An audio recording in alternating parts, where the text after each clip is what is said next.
to make some noise in the postseason. And making some noise right there with a liner. It'll be, looks like it'll score La Liberty, and it looks like it'll be a double right there. So delivering on his promise, 2 runs in as the throw was getting in late. So that'll be Wheaton 2 to Westfield State's. So Crispin sends it down the line, and that will be a fair ball. So at least 1 run coming in, holding the runners, and an error presumably. As a bang-bang play, also safe, however, as missing his cutoff man right there was, appears to be Sean Ryan out there in left. Grillo, who got the first hit against him, and looks like he may get a second hit. That is fair down the line, so this game will be tied. Grillo will be 2 for 2 with a double. It is now 3-3, Westfield State converging on the field, celebrating their runs. Awfully concerned with the runners this far this inning. A couple of pickoff attempts, and you often hear announcers talking about how concentrating on the runners might be the detriment of your pitching, as with a play at the plate and knocking him over, but Gusovsky manages to hold on to the ball, and he will be throwing Hogan out of the game, trying to run over the catcher. So it'll be 3-2 full count. Holbrook certainly wants to get this man right here. Loading the bases, never an appealing option. And he will do so as he strikes out.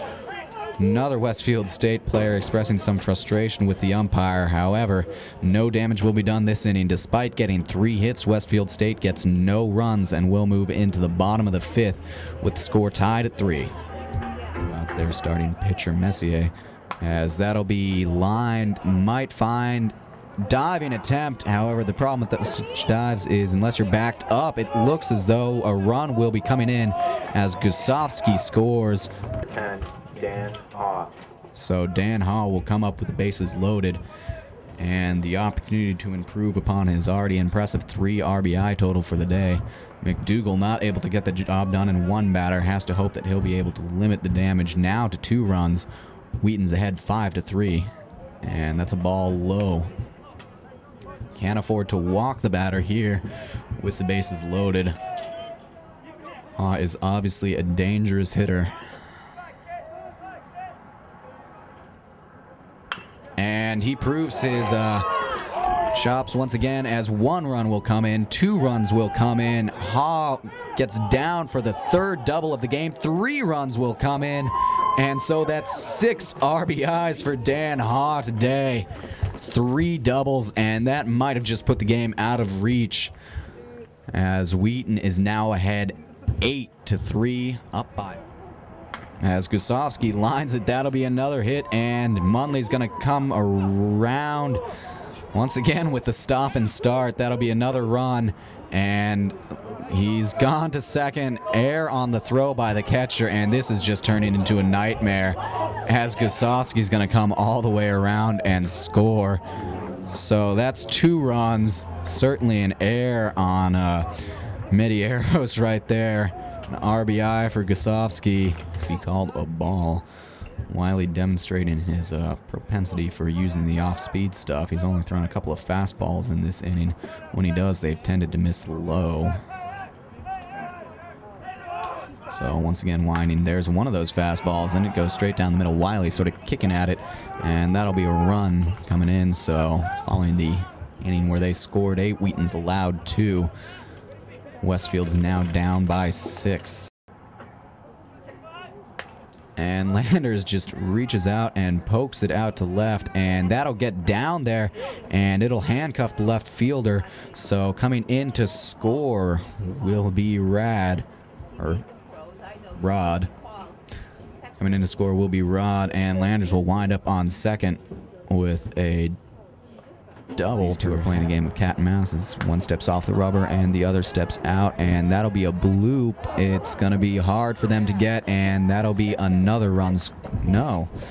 Pausing at the at second wisely was Landers rather than running on a fly ball that might have been caught by either Grillo or by the center fielder.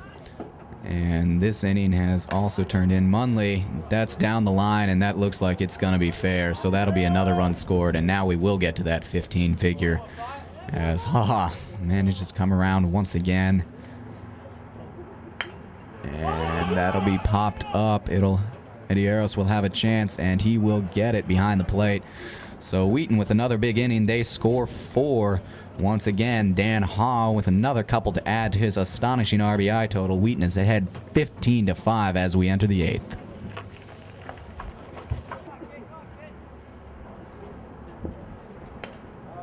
So the Liberty just pokes it out, and that'll be a base hit, and the bases will now be loaded. Their cause.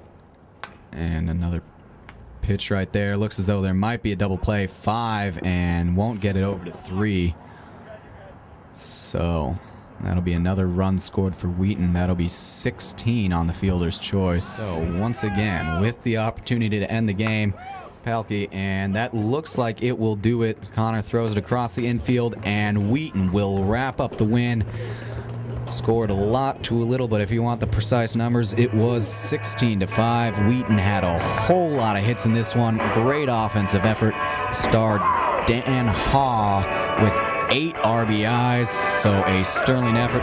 We thank you for watching from Norton Public TV. Also thanks to Matt for forbearing out in the doorway of this game. It was windy, it was cold, but at least we got to see a Wheaton victory. Once again, thanks a lot for watching. I'm Nick Hall from Seidel Stadium. See you next time.